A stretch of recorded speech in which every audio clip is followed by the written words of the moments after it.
Olá, amigos! Estamos agora mais uma vez na sétima aula para honrar e glorificar o nome do Senhor. Nós teremos 13 aulas, então nós estamos agora na sétima aula do nosso ciclo do PG. Espero que você esteja aproveitando muito essas aulas e em breve estaremos colocando em prática ali a partir de janeiro. Vamos dar o start, vamos dar o início da nossa do nossos PG. Então, é muito bom estar aqui com vocês. Eu queria fazer um pedido para vocês. Me envie o endereço de vocês aonde vai acontecer o PG, porque eu estou fazendo um mapeamento do nosso distrito, aonde vai acontecer cada PG, para a gente já, na hora que a gente for fazer o lançamento dos PG e realizar os convites para os irmãos participarem dos PG de acordo com a sua localização. Então envie para mim no meu WhatsApp, lá no individual, tá? No meu individual, o seu endereço, só para eu fazer o mapeamento no Google Maps, né? Para ver a localização de cada PG. Eu também quero agradecer a todos que participaram lá no domingo. Foi uma bênção. Ali estávamos de 5h30 até as 6h30. Ali deu para a gente conversar, fazer pedido, agradecimento, estudar um pouquinho a palavra de Deus e ali também tomar um desejo juntos. Então, muito obrigado. É, Nós vamos orar nesse momento e aí eu coloco aqui a apresentação e a gente começa já o curso, tá? Então, feche seus olhos. Pai querido, neste momento nós estaremos iniciando a sétima aula.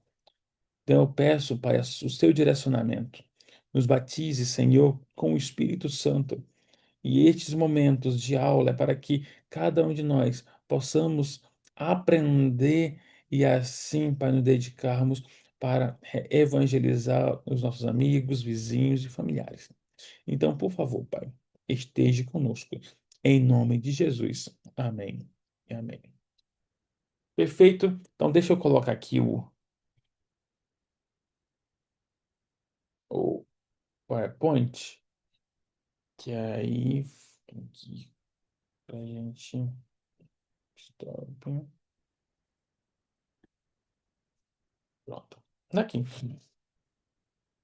O tema de hoje da sétima aula é a arte de fazer perguntas que transformam vidas. Como fazer uma pergunta? Como formular uma pergunta para chegar no coração das pessoas? Como realizar uma pergunta para que eles possam responder e ali participar? Como fazer uma pergunta para as pessoas refletirem? A senhora sabe? Você sabe como fazer todo esse processo?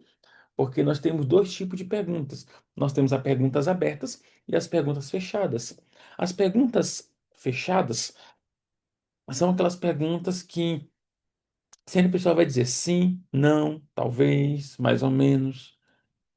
Perguntas abertas são perguntas que ela vai desenvolver o assunto. Quer ver um exemplo de uma pergunta fechada? Como você passou a noite? Aí a pessoa vai dizer, passei bem. Você gosta de comer um assado de brócolis ou você gosta de comer um assado de berinjela? Aí a pessoa, berinjela. Então são perguntas que têm respostas curtas. As perguntas fechadas são perguntas curtas e ali numa questão de direcionamento. Perguntas abertas não. Perguntas abertas é onde a pessoa vai desenvolver um tema. Vamos falar aqui sobre saúde. Ô, Dona Maria, o que é saúde para você? O que é saúde? Então, não tem como dizer, o que é saúde? É sim. O que é saúde? Não, não tem. Então, é uma pergunta aberta. O que é saúde? Saúde é isso, isso, isso. Então, a pessoa começa a pensar e responder. Só que todas as perguntas ela tem que ter um resultado final aonde você quer chegar como o professor, como anfitrião ou como ali supervisor. Então, abra sua Bíblia em Provérbios capítulo 15. Provérbios capítulo 15. Amém? Eu vou ler aqui. Então, para você aí abrir a Bíblia, você pode dar uma pausa e aí você abre. Mas Provérbios capítulo 15, verso 1 diz assim, ó, a resposta branda desvia o furor, mas a palavra dura suscita ira. Então, ou seja, aqui o texto ensina que o tom e a atitude com a forma que nós respondemos tem mais poder de mudar uma situação do que o conteúdo em si. Então, existe duas forças sendo comparada. Aqui, tanto a resposta branda quanto a resposta dura. Então, a resposta branda, ela produz paz, acalma conflitos. Essa palavra, a palavra branda, no hebraico é hak, que significa suave, que significa gentil, calma, tratada com sabedoria e domínio próprio. Ela desvia, ela afasta, ela tira do caminho aquele furor que está no momento, a raiva que estava pronta para explodir. Então, ou seja, a palavra branda ajuda a, a mudar todo o circuito de uma conversa, quando estiver assim, no processo assim de um processo assim, já entrando em uma confusão. A palavra dura aqui no hebraico significa agressiva, ríspida, crítica, irônica, humilhante. Esse tipo de resposta, ela ativa ainda mais a ira, mesmo quando você está certo. Você pode estar certo, mas se agir com ira, com dureza, você vai acabar levando para um outro extremo esta conversa. Então, o princípio espiritual do verso é que a Bíblia está ensinando algo profundo. Não é a força que vence a raiva, mas sim a mansidão. Deus está mostrando que uma pessoa controlada pelo Espírito Santo tem poder para desarmar ali os corações, evitar brigas, transformar ali aquele momento tenso em um ambiente agradável. Porque a ira gera ira, a mansidão gera mansidão. Então, essa é a diferença das palavras duras para as palavras brandas. Então, qual o objetivo desta aula? E aí a gente entra agora nos nossos tópicos das nossas aulas. Então, vamos lá. Primeiro, mostrar ali como as perguntas certas geram reflexão e decisão. E esse é um dos pontos, e ensinar os líderes, ali, supervisores, professores, ensinar a realizar perguntas transformadoras. Outro, identificar ali alguns erros comuns ao fazer ali as perguntas, e nós vamos trabalhar sobre isso também, e mostrar o modelo de Jesus e reforçar com as citações ali de Ellen White, que é um dos pontos, mas deixa eu falar uma coisa para vocês. Neste começo das aulas ali, você não cita Ellen White, porque tem gente que talvez tenha um preconceito que está ali. Mas o ideal é trazer os modelos de Jesus e as citações tu vai aplicando de pouquinho a pouquinho, sem falar o nome da escritora e daquele momento ali da Ellen White. Não cita o nome dela. Talvez pode citar um livro, ou a página, ou então só cita a frase, para que ali não tenha algum tipo de rejeição pela parte do público que está vindo visitar ali e está participando do PG, tá? Porque as perguntas, elas transformam. Isso é uma pergunta, uma coisa muito interessante. Por que as perguntas transformam? Educação 41 fala que o verdadeiro educador desperta a mente, ou seja, faz com que as pessoas pensem, que as pessoas começam a ter um raciocínio ali para responder às perguntas. Por isso que existe perguntas que transformam. Por quê? Porque elas ativam a consciência. Tá? Quando a gente faz as perguntas que transformam vidas, elas ativam a consciência. Peraí, eu não tinha pensado nisso, deixa eu pensar, mas por que isso? Então a pessoa já começa a pensar. Segundo, revela o coração, porque quando faz uma pergunta naquele momento, aquela pessoa ela vai refletir em tudo que foi falado naquele momento e vai tirar do coração. O outro ponto gera conteúdo ali naquele momento e conexão emocional e espiritual. Então, isso é importante, gera esta conexão. E as pessoas, por estar pensando na pergunta aberta, elas começam a despertar tudo isso.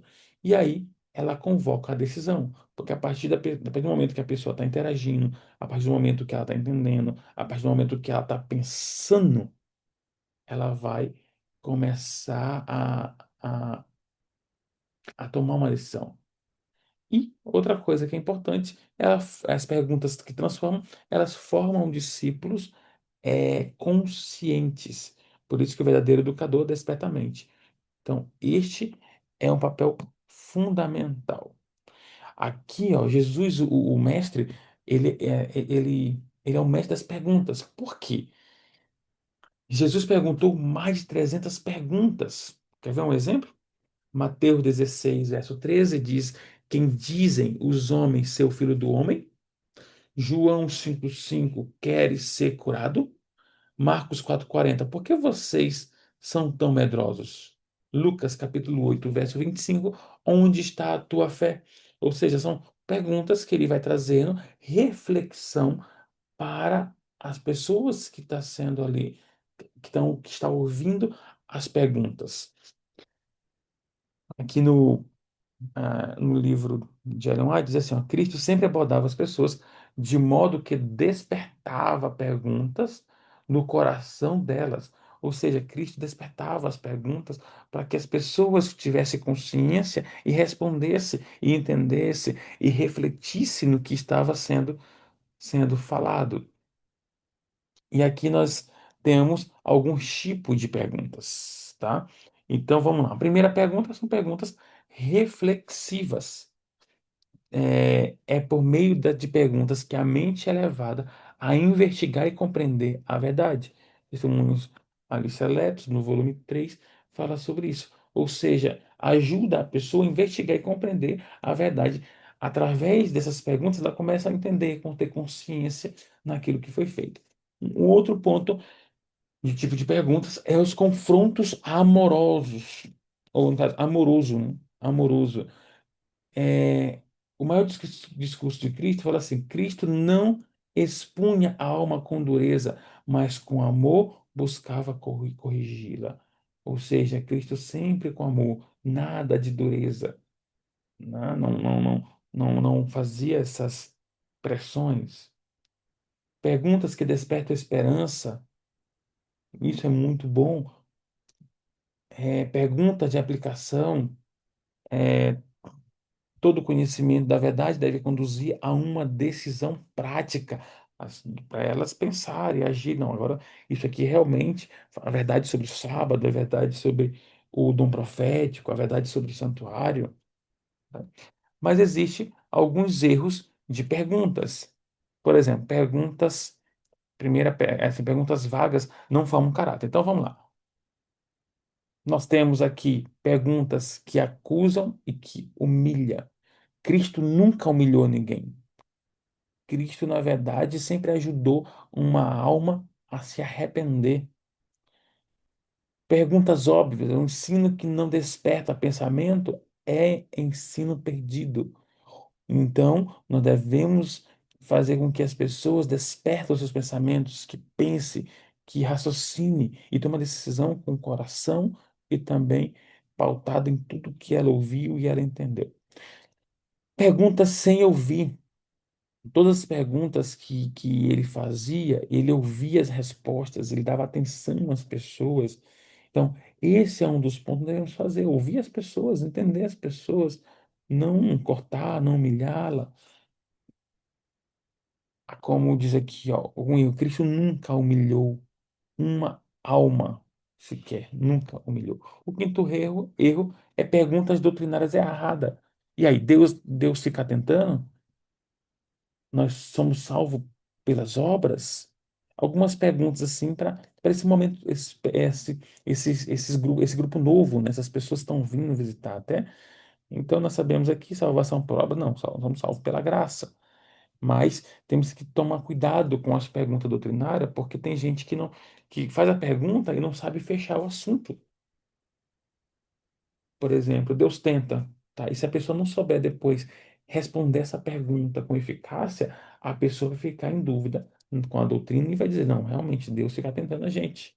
Então, é um problema, é um erro, tá? porque a mente deve ser conduzida passo a passo, tá? Formando perguntas ali eficazes.